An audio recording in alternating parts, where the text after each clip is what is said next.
നമസ്കാരം. Calicut university FYUGP രണ്ടാം semester BSc വിദ്യാർത്ഥികളുടെ എബിലിറ്റി എൻഹാൻസ്മെന്റ് കോഴ്സ് മലയാളം ക്ലാസ്സിലേക്ക് എല്ലാ പ്രിയപ്പെട്ട വിദ്യാർത്ഥികൾക്കും സ്വാഗതം. ഇന്ന് ഈ ക്ലാസ്സിൽ നമ്മൾ പഠിക്കാൻ പോകുന്നത് സംഗ്രഹരചന എന്ന ടോപ്പിക്കാണ്. സംഗ്രഹരചന, സമ്മറി റൈറ്റിംഗ്, എങ്ങനെയാണ് സംഗ്രഹം എഴുതുക, സംഗ്രഹിച്ചെഴുതുക എങ്ങനെയാണെന്നുള്ളതാണ്. ക്ലാസ്സിലേക്ക് പോകുന്നതിന് മുമ്പേ തന്നെ നിങ്ങൾക്ക് നോട്ട്സ് ആവശ്യമുണ്ടെങ്കിൽ താഴെ കമന്റ് ബോക്സിൽ പിൻ ചെയ്തു വെച്ചിരിക്കുന്ന ലിങ്കിലൂടെ ഗ്രൂപ്പിലേക്ക് ജോയിൻ ചെയ്തോളൂ. നോട്ട്സ് തരാം കേട്ടോ, PDF ആയിട്ട് അയച്ചു തരാം. അപ്പൊ നോക്കാം, സംഗ്രഹരചന നിങ്ങൾക്ക് എല്ലാവർക്കും അറിയാവുന്ന തന്നെയാണ്. എന്താ ഈ സംഗ്രഹരചന? അതുപോലെ തന്നെ നമ്മൾ ഈ സെമസ്റ്ററിൽ പഠിക്കുന്ന എന്താണ് ഈ കണ്ടന്റ് റൈറ്റിംഗ്, ക്രിയേറ്റീവ് റൈറ്റിംഗ്, അതുപോലെ ഉപന്യാസം, എസ്സേ റൈറ്റിംഗ് ഒക്കെ എന്താണെന്ന് നിങ്ങൾക്ക് അറിയാം. പക്ഷെ നമ്മൾ പഠിക്കുമ്പോൾ കുറച്ചുകൂടി ആധികാരികമായി, കുറച്ചുകൂടി വൃത്തിയിൽ അതിൻ്റെതായ ടേംസിൽ നമ്മൾ പഠിക്കുക എന്നുള്ളതാണ് ഉദ്ദേശിക്കുന്നത്. അപ്പൊ നോക്കാം, സംഗ്രഹരചന നിങ്ങൾക്ക് അറിയാം. സമ്മറി അതെങ്ങനെ എഴുതും? ഒരു ലേഖനത്തിലെ ആശയങ്ങൾ ചോർന്നു പോകാതെ ചുരുക്കി എഴുതുന്ന രീതിയാണ് സംഗ്രഹം. അറിയാലോ, ഒരു ലേഖനത്തിലെ ആശയം ചോർന്നു പോവാണ്ട് ചുരുക്കി എഴുതുന്ന പരിപാടിയാണ് സംഗ്രഹം, സമ്മറി എന്ന് പറയുന്നത്. അതായത് ഒരു വലിയ ലേഖനം, അതിന് നമുക്ക് ചുരുക്കി എഴുതണം, പക്ഷെ ആശയങ്ങൾ ചോർന്നു പോവാനും പാടില്ല. അതാണ് സംഗ്രഹം അല്ലെങ്കിൽ സമ്മറി എന്ന് പറയുന്നത്. അതായത് ലേഖനത്തിലെ ഉദാഹരണങ്ങളും വിശേഷണങ്ങളും ആവശ്യമില്ലാത്ത വിവരങ്ങളും ഒഴിവാക്കി എഴുതുന്ന രീതിയാണിത്, അല്ലെ? അതായത് ഒരു ലേഖനം എന്ന് പറയുമ്പോൾ അതിലൊരു പോയിന്റ് പറയാൻ വേണ്ടിയിട്ട് ഒരുപാട് വിശേഷണങ്ങൾ കൊടുത്തിട്ടുണ്ടാവും, ഉദാഹരണങ്ങൾ കൊടുത്തിട്ടുണ്ടാവും, കുറെ ആലങ്കാരിക പ്രയോഗങ്ങളും കാര്യങ്ങളും ഒക്കെ കൊടുത്തിട്ടുണ്ടാവും.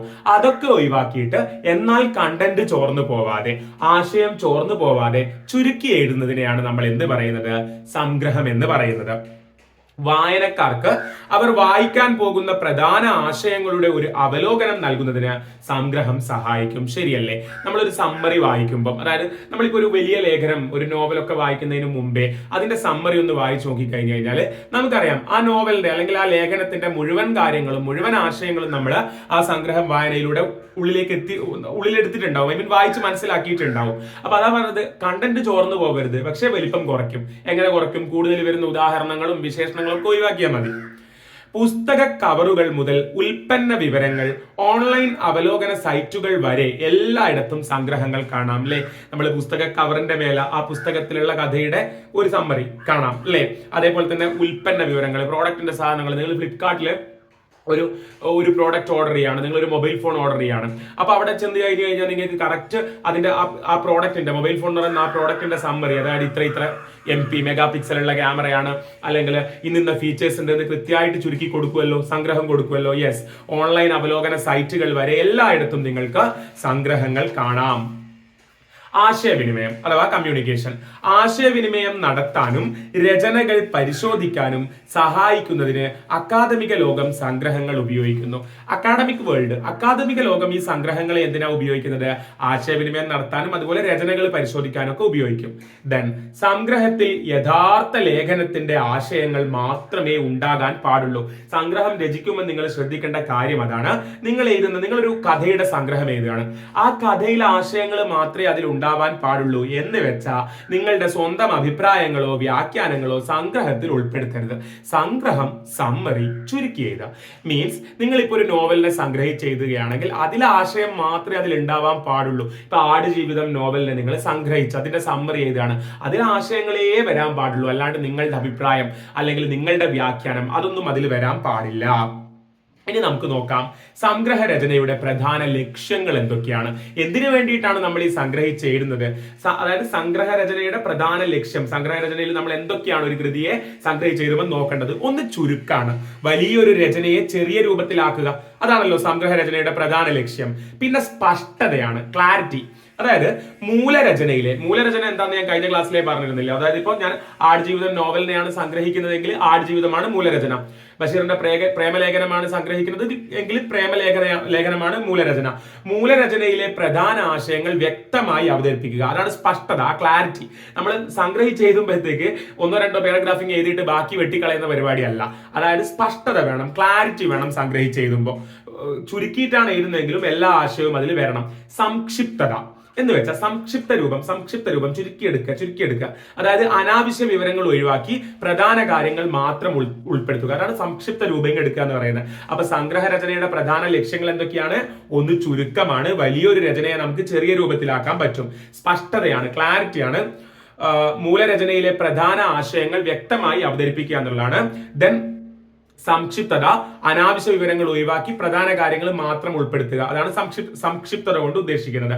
ദെൻ സംഗ്രഹരചന നിർവഹിക്കേണ്ട വിധം. എങ്ങനെയാണ് നമ്മൾ ഒരു കൃതിയെ സംഗ്രഹിച്ച് എഴുതേണ്ടത്? ഒരു നോവലിനെയോ ഒരു കഥയോ ഒരു കവിതയോ ഒക്കെ എങ്ങനെയാണ് നമ്മൾ സംഗ്രഹിച്ച് എഴുതേണ്ടത്? സംഗ്രഹരചന നിർവഹിക്കേണ്ട വിധം ഇങ്ങനെയാണ്. ആദ്യം തന്നെ തന്നിരിക്കുന്ന ഗദ്യഭാഗം വായിച്ച് ആശയം മനസ്സിലാക്കുക. നിങ്ങൾക്ക് പരീക്ഷയ്ക്ക് പലപ്പോഴും ഇതിന്റെ ക്യാരക്ടേഴ്സ് ഒന്നും അല്ല ചോദിക്കുക, എങ്ങനെയാ സംഗ്രഹിച്ച് എഴുതുക എന്നല്ല ചോദിക്കുക. പകരം ഏതെങ്കിലും ഒരു പാഠഭാഗമൊക്കെ തന്നിട്ട് അതിനെ സംഗ്രഹിച്ച് എഴുതാനൊക്കെ ആയിരിക്കും പറയാൻ ചാൻസ്. കാരണം കൂടുതലും നിങ്ങളുടെ രചനയല്ലേ ഈ സെമസ്റ്ററിൽ പരിശീലിപ്പിക്കുന്നത്. അപ്പൊ അങ്ങനെ എഴുതാനായിരിക്കും കൂടുതലും സാധ്യത. അങ്ങനെ എഴുതാൻ വേണ്ടി ചോദിക്കാനായിരിക്കും. നമുക്ക് സിലബസിൽ തന്നെ ഈ സംഗ്രഹരചന എന്ന് പറയുന്ന മൊഡ്യൂളിൽ ഒരു കഥയും ഒരു കവിതയും കൊടുത്തിട്ടുണ്ട്. അത് പഠിച്ചിട്ട് അതിന്റെ സംഗ്രഹം നിങ്ങൾ എഴുതണം. എന്നുവെച്ചാൽ ആശയം ചോർന്നു പോകാണ്ട് ചുരുക്കി എഴുതണം. അപ്പോ തന്നിരിക്കുന്ന ഗദ്യഭാഗം വായിച്ച് ആശയം മനസ്സിലാക്കണം. സംഗ്രഹരചന നിർവഹിക്കണമെങ്കിൽ ആദ്യം. പിന്നെയോ പ്രധാന ആശയങ്ങൾ എന്തൊക്കെയാണെന്ന് കണ്ടെത്തണം. അനാവശ്യമായ വിവരണങ്ങളും ആലങ്കാരിക പ്രയോഗങ്ങളും കണ്ടെത്തി ഒഴിവാക്കണം. ഇപ്പം വളരെ ഭംഗിയായിട്ട് ഭംഗിയാക്കാൻ വേണ്ടിയിട്ട് കുറെ പ്രയോഗങ്ങൾ വെച്ചത് അത് കുറച്ച് നീണ്ടുപോയിട്ടുണ്ടാവും. അപ്പൊ ആ പ്രയോഗങ്ങൾ ഇല്ലെങ്കിലും അതിൽ കണ്ടന്റ് നമുക്ക് മിസ്സാവുന്നുണ്ടാവില്ല. അപ്പൊ ആ പ്രയോഗങ്ങൾ ഒഴിവാക്കിയിട്ട് ചുരുക്കി എഴുതണം സംഗ്രഹം എഴുതുമ്പോൾ. പ്രധാന ആശയങ്ങളെല്ലാം ഉൾക്കൊള്ളുന്ന തരത്തിൽ പരസ്പര ബന്ധത്തോടു കൂടി സ്വന്തം വാക്യത്തിൽ ഒരു ഖണ്ഡിക തയ്യാറാക്കുക. അങ്ങനെയാണ് നമ്മൾ സംഗ്രഹം രചിക്കേണ്ടതെന്നാ പറയുന്നത്. സ്വന്തം ഭാഷയിൽ നമ്മൾ ഖണ്ഡിക തയ്യാറാക്കുമ്പോഴും അത് സ്വന്തം അഭിപ്രായ എഴുതലല്ല, സ്വന്തം ലാംഗ്വേജിൽ ഖണ്ഡിക പാരഗ്രാഫ് തയ്യാറാക്കുന്നതാണ്. അത് സ്വന്തം അഭിപ്രായങ്ങളോ വ്യാഖ്യാനങ്ങളോ അല്ല കേട്ടോ. അപ്പൊ പ്രധാന ആശയങ്ങളെല്ലാം ഉൾക്കൊള്ളുന്ന തരത്തിൽ പരസ്പര ബന്ധത്തോടു കൂടി നിങ്ങൾ സ്വന്തം വാക്യത്തിൽ ഒരു ഖണ്ഡിക പാരഗ്രാഫ് തയ്യാറാക്കണം. പിന്നെയോ ആശയങ്ങളുടെ ആവർത്തനം ഒഴിവാക്കണം. പറഞ്ഞത് തന്നെ പറയരുത്. മനസ്സിലായോ? സംഗ്രഹം എന്ന് പറഞ്ഞാൽ തന്നെ ചുരുക്കി എഴുതല. അപ്പൊ ആദ്യത്തെ പാരഗ്രാഫ് പറഞ്ഞത് തന്നെ പിറ്റത്തെ പാരഗ്രാഫിലും വരരുത്. മീൻസ് ആവർത്തനം ഒഴിവാക്കണം, റിപ്പീറ്റ് അടിക്കരുത്. മൂലപാഠത്തിന്റെ ഘടനയും അതിന്റെ രീതിയും പിന്തുടരുക. ഞാൻ പറഞ്ഞല്ലോ, മൂലപാഠം ഏത് കൃതിയാണോ നിങ്ങൾ സംഗ്രഹിച്ചെഴുതുന്നത് ആ കൃതിയുടെ ആ ഒരു രീതിയും സ്ട്രക്ചറും ഒക്കെ നിങ്ങൾ ഫോളോ ചെയ്യണം സംഗ്രഹം എഴുതുമ്പോൾ. പിന്നെയോ സംഗ്രഹം പൂർത്തിയാക്കിയ ശേഷം കൃത്യതയ്ക്കായി മൂലപാഠവുമായി താരതമ്യം ചെയ്യുക. നിങ്ങൾ സമ്മറി എഴുതി കഴിഞ്ഞതിന് ശേഷം, സംഗ്രഹം എഴുതി കഴിഞ്ഞതിന് ശേഷം ഇത് കറക്റ്റ് ആണോ നോക്കാൻ വേണ്ടിയിട്ട് അതിന്റെ യഥാർത്ഥ പാഠം മൂലപാഠമായിട്ട് നിങ്ങൾ എന്ത് ചെയ്യുക, കമ്പയർ ചെയ്ത് നോക്കുക. ദെൻ ഇനി പറയാനുള്ള കാര്യം, സംഗ്രഹത്തിൽ ഉദ്ധരണികൾ ഉപയോഗിക്കുന്നത് നല്ലതാണ്. പ്രധാനപ്പെട്ട ഭാഗങ്ങൾ ഉദ്ധരിക്കുന്നതിലൂടെ മൂലരചനയുടെ ആധികാരികത ഉറപ്പിക്കാം. എന്ന് വെച്ചാൽ നിങ്ങളിപ്പോ ഒരു കൃതി സംഗ്രഹിച്ചെഴുതുമ്പോൾ, ആ ചുരുക്കാണല്ലോ സംഗ്രഹം, സമ്മറി, അതിൽ നിങ്ങളുടെ ആ മൂലരചന ഉണ്ടല്ലോ, ഏത് കൃതിയാണോ നിങ്ങൾ സംഗ്രഹിച്ചെഴുതുന്നത് അതിലെ ചില ഭാഗങ്ങൾ വേണമെങ്കിൽ ഉദ്ധരണിയായിട്ട് എഴുതാം, കോട്ട് ചെയ്തെടുത്ത് എഴുതാം. അങ്ങനെ എഴുതുമ്പോൾ നിങ്ങൾക്ക് എന്താക്കാം, ആ മൂലരചനയുടെ ആധികാരികത ഉറപ്പിക്കാം. മൂലരചനയിലെ വിവരങ്ങൾക്ക് പിന്തുണയായി സംഗ്രഹത്തിൽ ഉദാഹരണങ്ങൾ നൽകാവുന്നതാണ്. ഓക്കെ, സംഗ്രഹത്തിന് 3 ഭാഗങ്ങളുണ്ട്. സംഗ്രഹത്തിന് പ്രധാനമായിട്ടും 3 ഭാഗങ്ങളുണ്ട്. ഒന്ന് ആമുഖമാണ്, പിന്നെ ഉള്ളത് ശരീരം എന്ന് പറയുന്ന ഭാഗമാണ്, പിന്നെ അവസാനം. ആ ശരീരത്തിലായിരിക്കും മെയിൻ കാര്യങ്ങളൊക്കെ വരിക. അപ്പൊ സംഗ്രഹ രചനയിലെ പ്രധാന വെല്ലുവിളി എന്തെല്ലാം ഉൾപ്പെടുത്തണം, എന്തൊക്കെ ഉപേക്ഷിക്കണം എന്ന് തീരുമാനിക്കുക എന്നതാണ്. ശരിയല്ലേ? നമുക്ക് ഈ വലിയ പാഠം ചുരുക്കുകയും വേണം, എന്നാൽ പിന്നെ കണ്ടന്റ് ഒന്നും ചോർന്ന് പോവുകയും ചെയ്യരുത്. അപ്പൊ സംഗ്രഹം രചിക്കുമ്പോൾ നമുക്ക് ഏറ്റവും വലിയ വെല്ലുവിളി, ടാസ്ക് എന്ന് പറയുന്നത് എന്തൊക്കെയാണ് ഒഴിവാക്കേണ്ടത്, എന്തൊക്കെയാണ് ആഡ് ചെയ്യേണ്ടത്, ഉൾപ്പെടുത്തേണ്ടത് എന്നുള്ളതാണ്. ഓക്കെ, സംഗ്രഹ രചനയുടെ ഉപയോഗങ്ങളാണ് ഇനി ലാസ്റ്റ്. സമ്മറി ഇങ്ങനെ എഴുതി വെച്ചുകൊണ്ട് നമുക്ക് എന്തൊക്കെയാ ലാഭം? ഒന്ന്, പഠനത്തിനായിട്ട് ഉപയോഗിക്കാം. ഒരുപാട് സമയം മിസ്സാവില്ലല്ലോ സമ്മറി വായിച്ചു കഴിഞ്ഞാൽ. പഠനത്തിനായിട്ട് ഉപയോഗിക്കാം, ഗവേഷണം റിസർച്ചിനായിട്ട് ഉപയോഗിക്കാം, പിന്നെ റിപ്പോർട്ട് എഴുതാൻ ഉപയോഗിക്കാം. അതുപോലെ തന്നെ ഡാറ്റ കളക്ഷൻ, വിവരശേഖരണത്തിന് വേണ്ടിയിട്ടൊക്കെ നിങ്ങൾക്ക് സംഗ്രഹ രചനയെ ഉപയോഗിക്കാവുന്നതാണ്. ഇത്രയാണ് സംഗ്രഹം എഴുതാൻ വേണ്ടി നിങ്ങളെ പരിശീലിപ്പിക്കാൻ വേണ്ടി എനിക്ക് പറഞ്ഞു തരാനുള്ള കാര്യങ്ങൾ. ഇനി നിങ്ങൾക്ക് പഠിക്കാനുള്ള കഥയും കവിതയും ഉണ്ടല്ലോ സംഗ്രഹത്തിന് വേണ്ടിയിട്ട് സിലബസ് തന്നത്. അത് കഥയും കവിതയൊക്കെ ഞാൻ ചാനലിൽ വീഡിയോ ചെയ്യുന്നുണ്ട്, കുറെയൊക്കെ ചെയ്തിട്ടുണ്ട്, ഇനി ചെയ്യാം ബാക്കിയുള്ളത്. അപ്പൊ അത് കണ്ടിട്ട് ആ സാധനങ്ങൾ മനസ്സിലാക്കിയിട്ട് അതിന്റെ സംഗ്രഹം നിങ്ങൾ എഴുതി നോക്കുക. ഓക്കെ, നിങ്ങൾക്ക് മിക്കവാറും ഞാൻ പ്രതീക്ഷിക്കുന്നത് പരീക്ഷയ്ക്ക് അങ്ങനെ എഴുതിപ്പിക്കാനും ചെയ്യാം. ഓക്കെ, നിങ്ങളുടെ ആ ഒരു റൈറ്റിംഗ് സ്കിൽ ഇംപ്രൂവ് ചെയ്യാൻ വേണ്ടിയിട്ടാണ് ഈ പേപ്പർ ഉള്ളത്. സത്യത്തിൽ ഈ പേപ്പർ കുറച്ച് ടഫ് ആണെങ്കിലും ഞാൻ ഹാപ്പിയാണ് ഈ പേപ്പറിൽ. കാര്യം കുറച്ച് ടഫ് ആവണം. അതായത് നിങ്ങൾക്ക് വേണ്ട വിധത്തിലാണ് ഇത് ടഫ് ആക്കിയിട്ടുള്ളത്. വെറും കവിതയും കഥയും മാത്രം പഠിപ്പിക്കാണ്ട് അതിന്റെ അപ്പുറത്തോട്ട് നിങ്ങൾക്ക് ജീവിതത്തിൽ പല സ്ഥലത്തും ഉപയോഗിക്കാൻ പാകത്തിൽ, നിലവിലത്തെ ലോകത്ത് നിങ്ങൾക്ക് ഉപയോഗിക്കാൻ പാകത്തിലുള്ള എഴുത്തും കാര്യങ്ങളൊക്കെ പരിപോഷിപ്പിക്കാൻ ഈ സെക്കൻഡ് സെമസ്റ്റർ സിലബസിന് പറ്റുന്നുണ്ട്. അപ്പൊ നിങ്ങൾ നന്നായി മനസ്സിലെത്തി പഠിക്കുകയാണെങ്കിൽ ഒരു കണ്ടന്റ് റൈറ്റ് ചെയ്യാനോ, അല്ലെങ്കിൽ ഒരു എസ്സേ എഴുതാനോ, അല്ലെങ്കിൽ ഒരു സമ്മറി എഴുതാനോ, അല്ലെങ്കിൽ എന്താ പറയുക ഒരു പരസ്യം ഉണ്ടാക്കാനോ ഒക്കെ ഈ സിലബസ് നിങ്ങളെ പ്രാപ്തരാക്കുന്നുണ്ട്. ഇപ്പൊ ഇത് കുറച്ച് ടഫാന്ന് തോന്നിക്കഴിഞ്ഞു കഴിഞ്ഞാലും നിങ്ങൾ ഇത് കുറച്ച് ആഴത്തിൽ പഠിക്കാൻ തയ്യാറായാൽ നല്ലൊരു ജനറേഷനാണ് നമുക്ക് ഉണ്ടാകാൻ പോകുന്നത്. അതുകൊണ്ട് തന്നെ എന്താ പറയാ, ഈ സെക്കൻഡ് സെം സിലബസ് കുറച്ച് ടഫാണെങ്കിലും ഞാൻ ഭയങ്കര ഹാപ്പിയാണ്. എനിവേ, ഞാൻ പറഞ്ഞല്ലോ, നോട്ട്സ് വേണമെങ്കിൽ താഴെ കമന്റ് ബോക്സിൽ കാണുന്ന പിൻ ചെയ്ത് വെച്ചിരിക്കുന്ന ലിങ്ക് ഉണ്ടല്ലോ, അതിലൂടെ ഗ്രൂപ്പിലേക്ക് ജോയിൻ ചെയ്തോളൂ. കാര്യങ്ങൾ മനസ്സിലായിട്ടുണ്ടാവും എന്ന് വിചാരിക്കുന്നു. അടുത്ത ക്ലാസ്സിൽ വീണ്ടും കാണാം. താങ്ക്